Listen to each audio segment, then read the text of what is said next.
CHCH's retro lineup has been a huge hit with you, our viewers. And on Tuesday, September 24th, we add another classic with the medical drama St.Elsewhere. And we tee it up with one of the stars of that seminal show, Ed Begley Jr., who played Dr.Victor Ehrlich, joining us this morning from California. And thanks so much for doing that.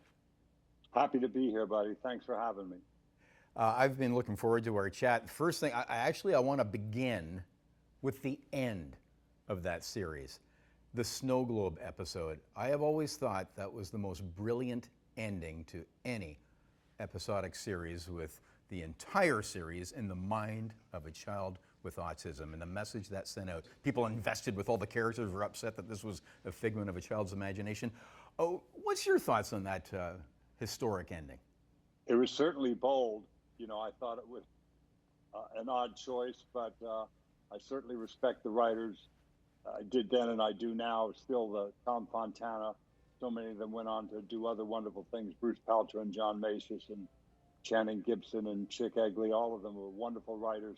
But it was a very bold and odd choice. But, you know, it's not my business to decide what they do.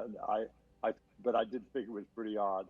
We had spent 6 years kind of invested in these characters, and the thought that it was all an illusion is both brilliant and odd. It can be both things, I suppose.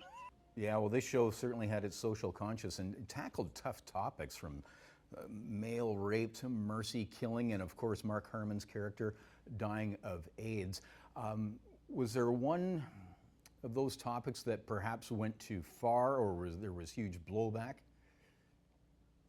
There were some people that objected to a lot of the, you know, kind of edgy stuff that they did on the show, but I thought it was all very good and important. You know, certainly Norman Lear paved the way with a lot of things that he did in All in the Family and Maude and shows like that, and Bruce Paltrow and his team certainly did that yet again with this dramatic show with St. Elsewhere. They really, you know, forged into new territories, and I thought it was quite worthy. What's the legacy of the show? After it went off the air came Chicago Hope and ER and Grey's Anatomy. What do those shows owe St. Elsewhere? Oh, well, those are wonderful medical shows as well. I don't know that they owe us anything, but, you know, there is a lineage, I suppose. I think Ben Casey was bold for its time, and, you know, Dr. Kildare was, and shows like that. And, you know, but at the time, we were coming off a period where medical shows would have like Marcus Welby kind of characters going and knocking on the door of someone. You didn't come in for your appointment today. I'm worried about you. And it was like, I don't think that's ever, I'm not sure that that's ever happened. Maybe in a small town.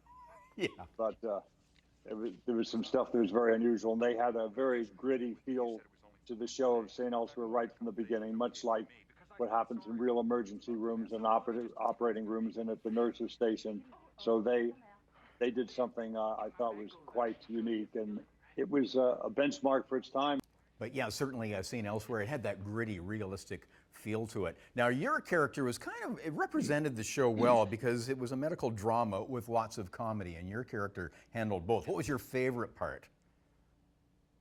I think all the stuff that I had with William Daniels, Bill Daniels and I, the kind of Mutt and Jeff routine where he was this officious, you know, jerk who was, you know, first and foremost a good surgeon, but he had a very bad manner, and he, you know, wanted me to succeed, but he was very tough with me. So the stuff I had with Bill Daniels was my favorite stuff. I really, truly enjoyed it. What was the evolution like? The evolution was quite odd in that I went in and auditioned for St. Elsewhere, the part of Dr. Peter White, played by Terrence Knox, and didn't get it. I didn't get the role. They gave it to Terrence Knox, and they kind of threw me a bone and said, well, this is other character, just has a couple of lines, but maybe we'll write some more later. You want to do this? I went, absolutely. And that character was Ehrlich, and they kind of merged it with another character called Stanton, I believe. But the problem was Ehrlich occasionally talked to Stanton. Not that he had so many lines. That would complicate things. Yeah, I had like 5 lines or something now instead of 2. And, but they worked that out very quickly, obviously, and they liked the stuff from the pilot that we were shooting and subsequent episodes that they asked me to do. I just kind of mimicked, you know, behavior that I'd seen real doctors exhibit. And so I tried to keep it quite real from what I'd seen doctors doing at the time. Before we go, there was early 80s, there was a comic from Toronto who was doing quite well, and he left for California. His name was Howie Mandel, and he became Dr. Wayne Fiscus, and you're foil on the show. What was it like working with Howie? And do you stay in touch?